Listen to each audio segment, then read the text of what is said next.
Muita paz. Que Jesus nos ampare, nos proteja, nos abençoe. Manda aqui o meu carinhoso abraço para o meu querido irmão Arnaldo Rocha, equipe de trabalho da Casa Fonte de Esperança.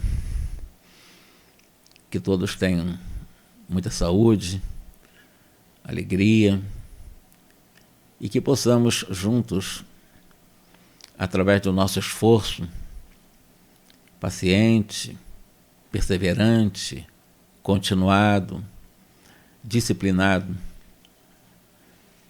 sobrepormos, superarmos todos os obstáculos necessários ao nosso processo evolutivo. Hoje nós vamos fazer algumas reflexões sobre a vida como fonte inesgotável, sobre Deus, sobre o universo. Argumentos que podem abrir um pouco mais espaços para a nossa compreensão sobre até mesmo o que nós estamos fazendo conosco, na vida, em cada experiência, em que muitas vezes nós desprezamos os valores dos serviços mínimos, dos trabalhos mínimos, e a importância que devemos dar a cada atitude, a cada instante em que estaremos realizando, com um objetivo no bem, uma obra de amor. Porque nós fomos criados por determinação do nosso Criador para alcançarmos a pura e eterna felicidade. Não há um ser humano, uma criatura humana que esteja fora desse projeto ou desse determinismo de Deus. O amor de Deus sustenta a vida em toda a estrutura universal. Lembremos-nos do Criador.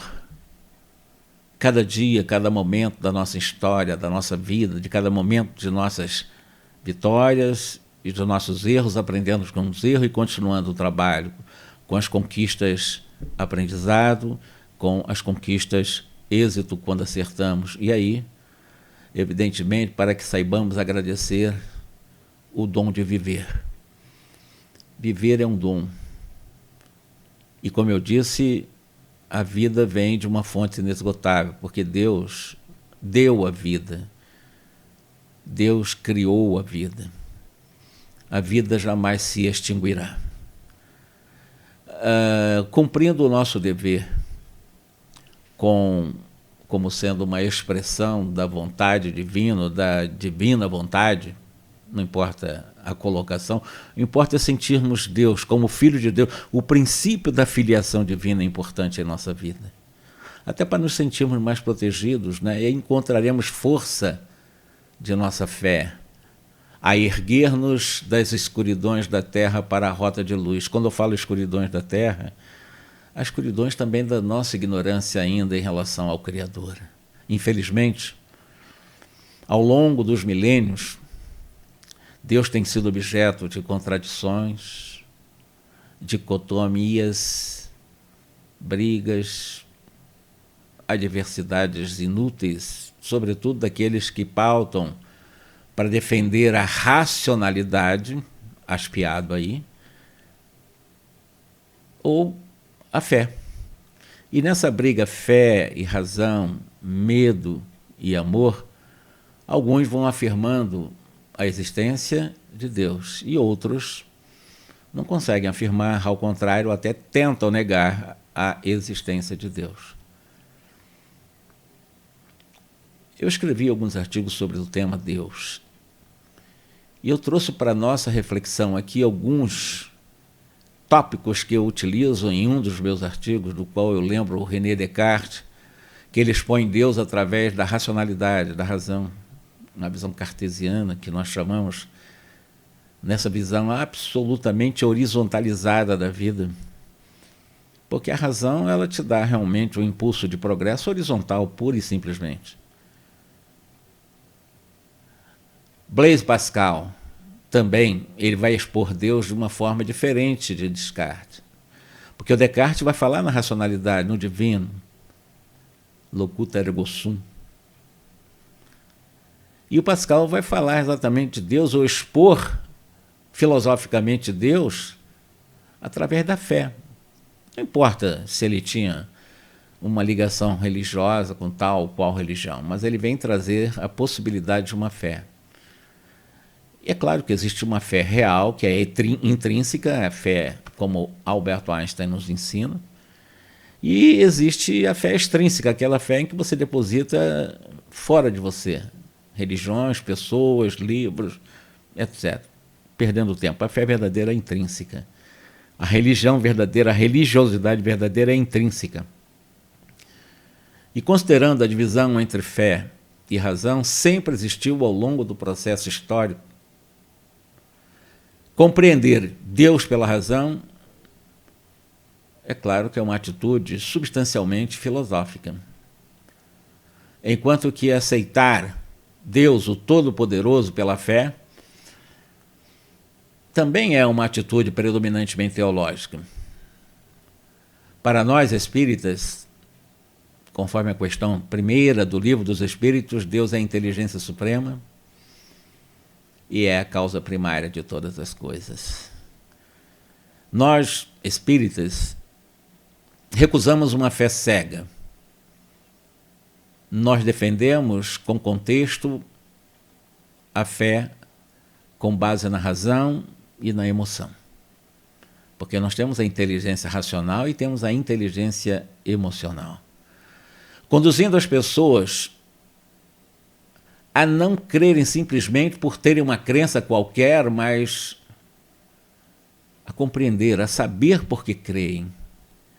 Como dissemos, uma das questões básicas do Espiritismo é exatamente demonstrar, científica e filosoficamente, a existência do Todo-Poderoso, do nosso Criador, do nosso Pai, como dizia Jesus. Por isso, nós encontramos Deus em todas as nossas cogitações mais íntimas. Impossível não encontrar Deus. Quer sejamos crentes, crédulos, agnósticos, ateus, estamos continuamente procurando transcender rumo a metas cada vez mais desafiadoras. Naquele que Jesus chamou de Pai, Deus, o motor inicial da vida, como já falavam os antigos filósofos na Grécia. Não há bifurcações. Deus é Deus. Deus, ele é absoluto, é infinito. Como dizia Kardec nos seus atributos, na sua onipotência, na sua onisciência, na sua unicidade. Eu busco agora para a nossa discussão, como eu falei de Einstein, ele tinha muitas inspirações no grande poeta Baruch Spinoza, também filósofo, pensador. E ele, Spinoza, citado por Einstein, como eu disse, pronunciou certa vez: nós não necessitamos orar. E ele vai explicar por que nós não necessitamos orar. É muito interessante a colocação dele, quando diz: nós não necessitamos orar nos santuários de pedra, nos lugares lúgubres e obscuros, erigidos por mãos humanas que cremos ser a sua morada. É uma colocação que ele faz em uma das suas reflexões, como se orar necessariamente de uma forma ritualística, dogmática, absolutamente superficial, dentro de uma religiosidade absolutamente extrínseca, é buscar um templo espírita, ou uma igreja católica, uma igreja evangélica, ou seja, um tabernáculo muçulmano, judeu, ou qualquer outro tipo de tendas muçulmanas, como se ali fosse o lugar de oração. E ele vai mostrar, né? Nós não precisamos orar nos santuários de pedras lúgubres, obscuros, erigido pelas mãos humanas que cremos ser a morada de Deus. Não é ali. Embora seja onipresente, ele está em tudo. Mas a casa de Deus, aí ele vai poetizar. A casa de Deus está nas montanhas, nos bosques, nos rios, nos lagos, nas praias. Aí é onde Deus está e expressa o amor pela criação, pela humanidade. Deus não está nos livros. É completamente inútil ficarmos lendo supostas escrituras sagradas se não sabemos ler as leis de Deus da própria consciência. Se nós não sabemos ler a própria lei de Deus no amanhecer, no pôr do sol, numa paisagem da natureza, no olhar de um amigo ou no olhar dos filhinhos, não encontraremos Deus em nenhum livro. Amemos pelo encanto de amar. E mesmo que nos machuquemos, terá valido a pena. Aprendamos a partilhar, a compartilhar, a distribuir, a multiplicar o amor. Mas como podemos alterar-lhe? Comecemos olhando no fundo dos olhos dos nossos filhinhos, independentemente da idade dele, e digamos: eu o amo. Quantos pais fazem isso?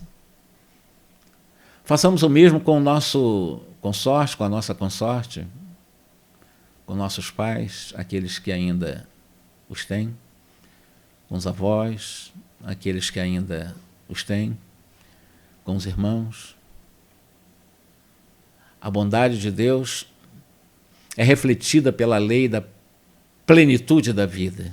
Por isso, há os que agradecem a Deus convertendo a própria infecundidade da terra em um tranquilo e alegre jardim.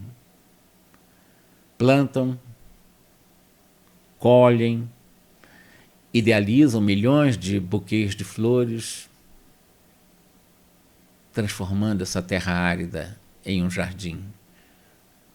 Outros compõem melodias, outros, né, Arnaldo, improvisam poemas, criam leis, varrem os logradouros públicos, constroem casas, constroem cidades, arroteiam no arado para a produção do alimento humano.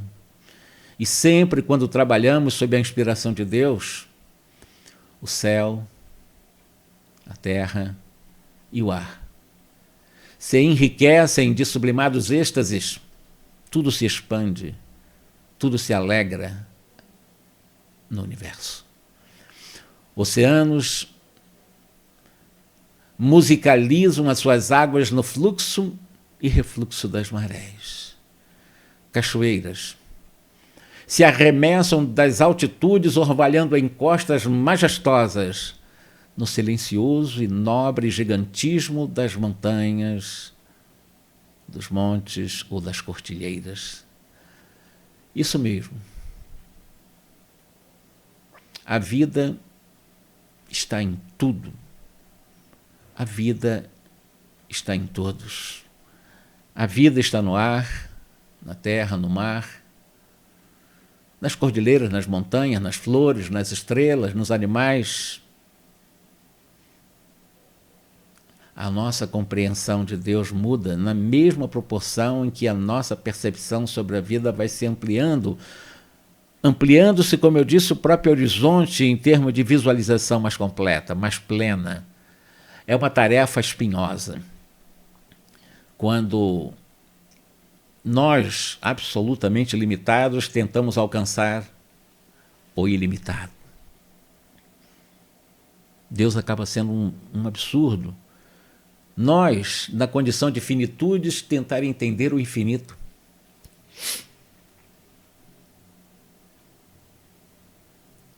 Nós estamos refletindo sobre vida, sobre Deus, sobre o universo, sobre o amor. Porque o Espiritismo nos convida a buscar, como fonte de inspiração, esses temas, que podemos sintetizar, como nós estamos fazendo aqui, e compreender em plenitude o convite que o tema nos leva a ampliar o nosso próprio amor. Mas um amor para fora de nós. É o amor para dentro de nós, para mais tarde se tornar a expansão externa às coisas e às pessoas. Que não há como amarmos fora se não amarmos dentro. Não há possibilidade. Não há como fazermos fora o que não fazemos dentro de nós. Sermos bons com os outros, não sendo bons conosco. É o convite do alto amor. Como dizia Jesus, amar ao próximo como a si mesmo. E a referência desse conselho de Jesus é o a si mesmo. A referência desse conselho é o a si mesmo. Não há como amar o próximo sem amar-se. Se eu me rejeito, como eu vou amar alguém?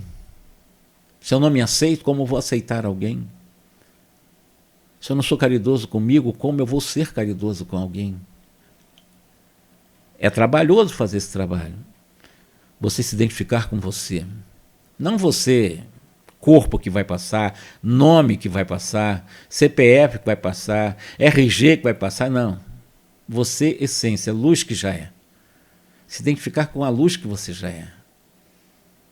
Isso é muito importante para podermos galgar degraus elevadíssimos numa encarnação.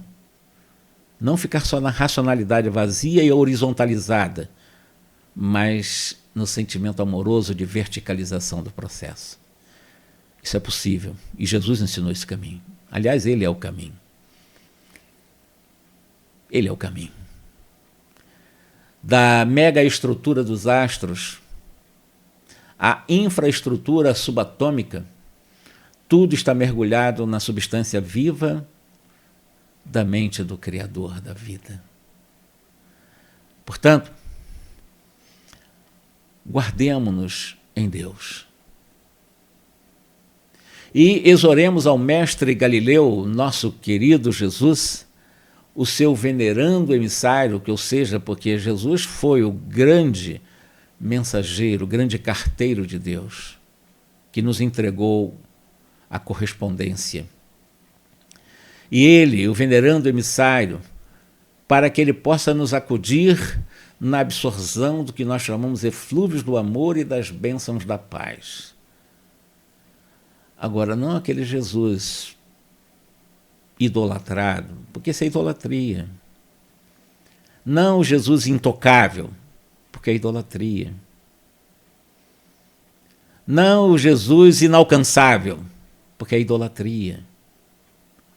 Mas o Jesus possível, como o Carl Jung nos ensinava, o arquétipo da perfeição, que se humanizou sem perder a sua santidade, sem perder a sua pureza, sem perder a sua excelsitude, a sua plenitude.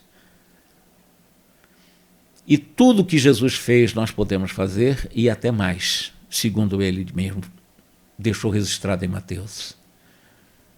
Então Jesus não é o impossível, Jesus é o alcançável em termos de humanidade, na condição de escala máxima do possível de nossa relativa perfeição.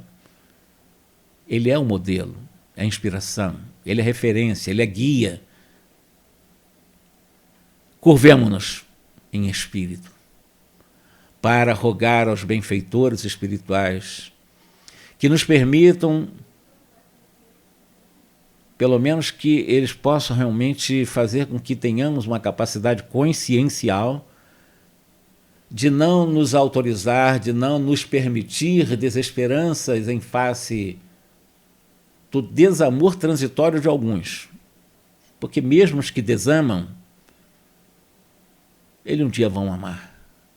Por pior que seja o ser humano, um dia haverá de expandir o amor que já há nele. O ódio, o desamor é transitório. Tanto quanto o que nós muitas vezes chamamos de amor, humildade e outras virtudes são pseudo-virtudes. Porque a verdadeira virtude é essencial. Ela não é para os outros observarem, é para nós sentirmos. Não adianta a pessoa dizer que eu sou inteligente, que eu sou isso, que eu sou maravilhoso, que eu sou muito humilde, se eu não sinto isso. Então, essas virtudes são pseudo-virtudes, não são reais. E como falar de Deus, não precisamos falar muito, multiplicar palavras, e o importante é aguçarmos sentimentos, o importante é que nós possamos, no derradeiro instante do testemunho, como diz Emmanuel, ver, sentir, oscular a face augusta de Jesus, refletida no curso de vários milênios, no caso já mais de 2, na vida e na obra dele, o Mestre maravilhoso. Muitas coisas podemos falar sobre vida, sobre Deus. Temos várias informações sobre pesquisas que se faz para se comprovar a existência de Deus, seja pelas viagens, para que nós possamos entender a vida como uma dádiva do Criador, que não podemos nem avaliar e nem vamos compreender de maneira tão simplista, até porque só Deus é o agente iniludível para a explicação da vida segundo os Espíritos. E como Deus é exatamente o agente iniludível para a explicação da vida, nós podemos lembrar alguns nomes para apenas ilustrar a nossa fala. E eu já tive a oportunidade de fazer isso só relembrando, porque quanto mais nós tocamos em boas informações, mais sedimentamos as bases do sistema de crenças e também sistemas cognitivos de nossa realidade mental. Abraham Lincoln, o grande Abraham Lincoln, ele foi o 16º presidente norte-americano. Certa vez ele disse: impossível compreender que alguém, contemplando o céu numa noite estrelada, possa dizer que não existe um Criador amoroso, um Criador soberano da vida.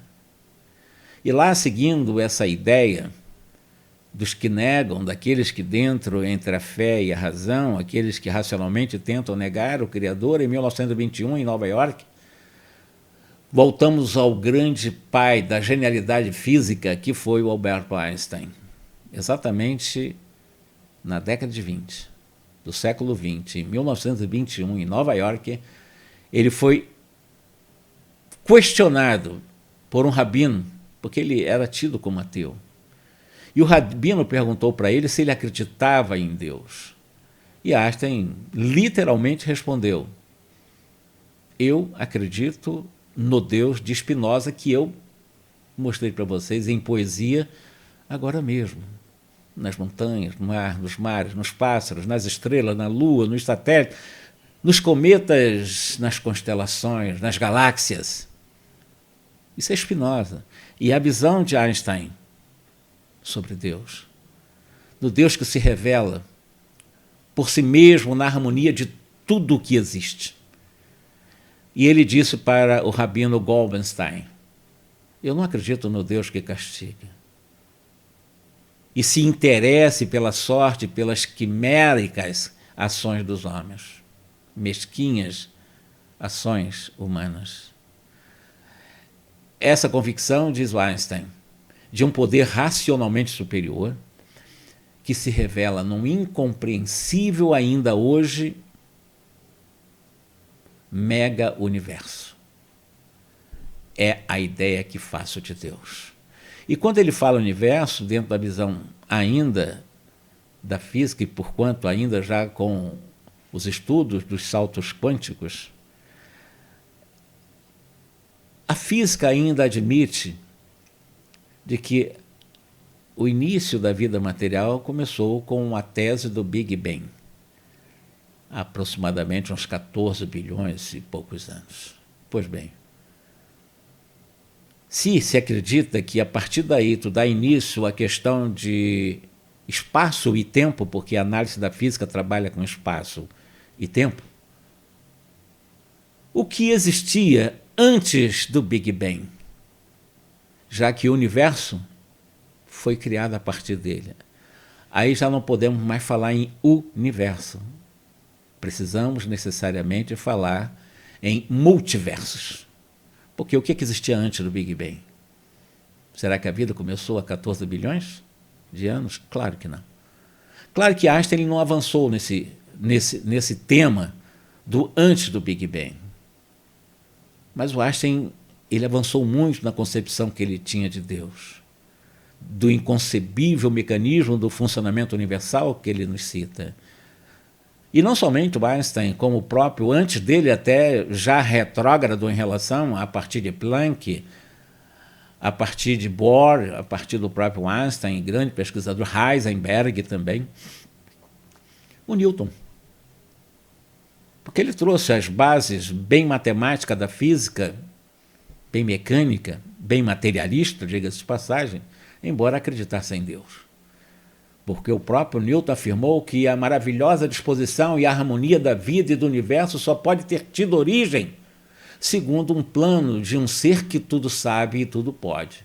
E ainda Newton complementa, isso fica sendo a minha última e mais elevada descoberta, ou seja, só pode ter sido ou tido uma origem segundo um plano de um ser que tudo sabe e tudo pode, vai além da matemática dele, além de todas as leis que ele nos trouxe, maravilhosas leis, no campo da matemática, no campo da matéria, naquilo que sedimentou também o véu do dogma materialista, mas de qualquer maneira ele levou espaço para entender como sua última e mais elevada descoberta a certeza que existia um poder pensante acima dos homens.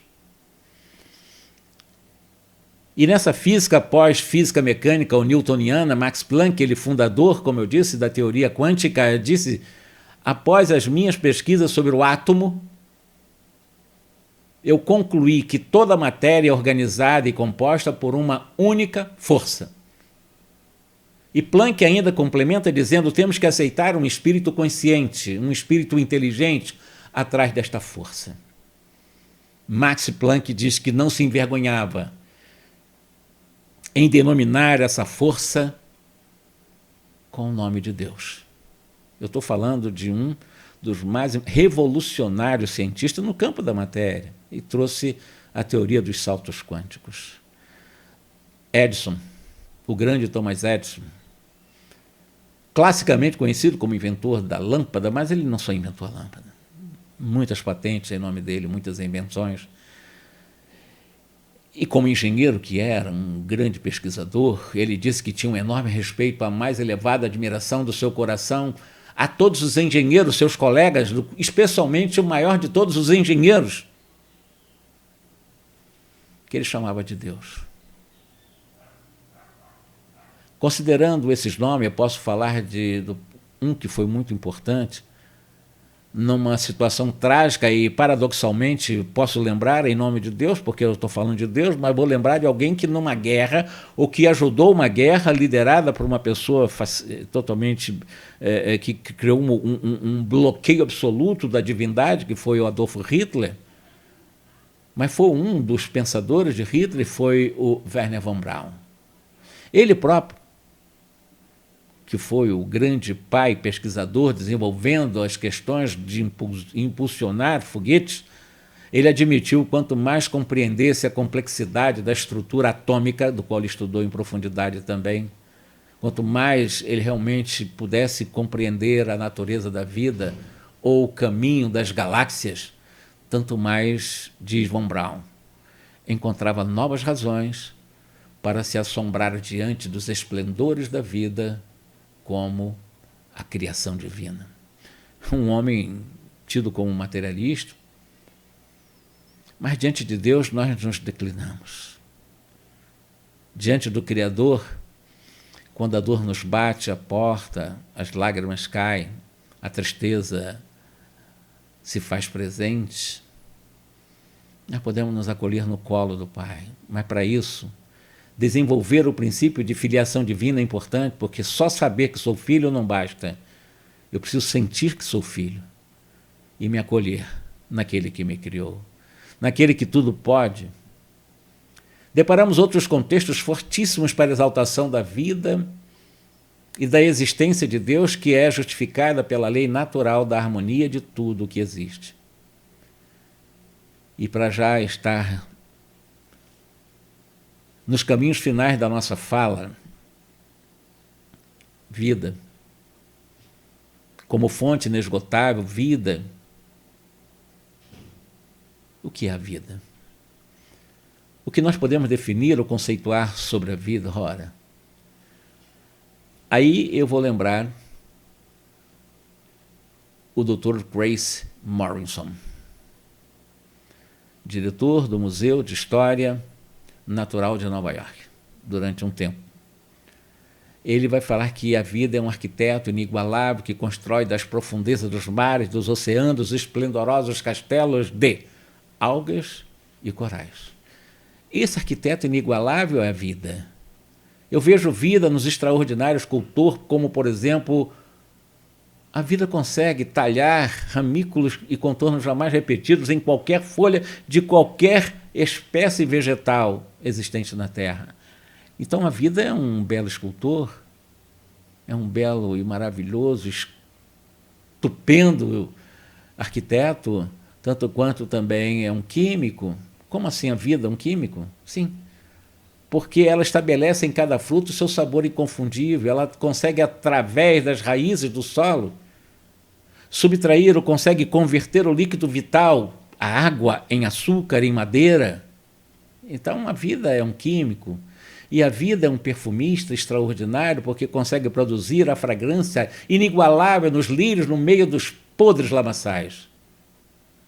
Isso é Grace Morrison, um historiador, um pesquisador, um cientista. E perguntaram para ele onde é que estava a vida, já que a vida, escultor, um perfumista, um químico, um esteta, mas onde é que está a vida?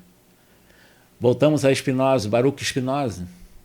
Vida está no ar, na terra, no mar, nas montanhas, nas flores, nas estrelas. Morrison. Como Morrison veio depois, não quero dizer que ele plagiou, mas é tão entusiasmante falar de Deus que você acaba falando as mesmas palavras que outros já fizeram, porque o original, Deus é original, Deus é o único, Deus é insubstituível. E quando nós estamos inspirados no original, tudo que nós façamos, nós apenas estamos secundando, repassando informações que vêm do original. Então, Baruch ou o próprio Grace Morrison estão falando a mesma coisa, porque estão sentindo a mesma coisa com palavras iguais. A vida, para Grace Morrison, está num protoplasma. E o que é um protoplasma? Uma gotícula gelatinosa, invisível, olho nu, que na cabeça de um alfinete caberiam pelo menos 1 milhão de gotículas. E esse mesmo protoplasma, se fosse toda a vida vegetal, animal, humana, extinta da Terra, desaparecesse da Terra e ficasse só uma gotícula, que na cabeça de uma agulha de uma costureira caberiam pelo menos 1 milhão de gotículas, mas apenas uma gotícula. E o raio de sol, a vida seria estabelecida e totalmente reconstruída graças à lei de cisparidade.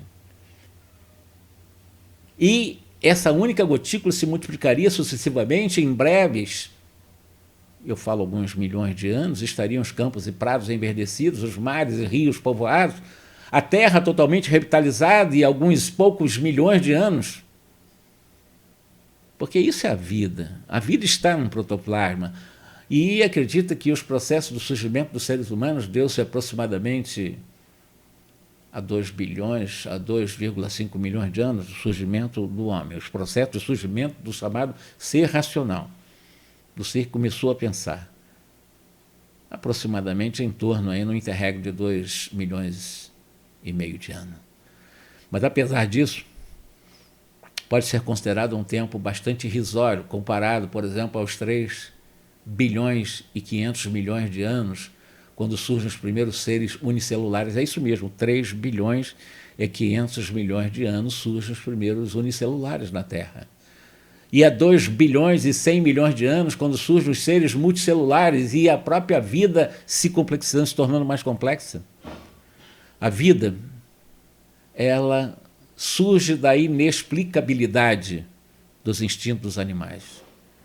E assim vai falando dos instintos animais, do João de Barro. O próprio Chris Morton vai falar do salmão, vai falar das enguias, ele vai falar desses instintos maravilhosos que, de alguma forma, que o homem, muito acima dos instintos, tem o poder da razão.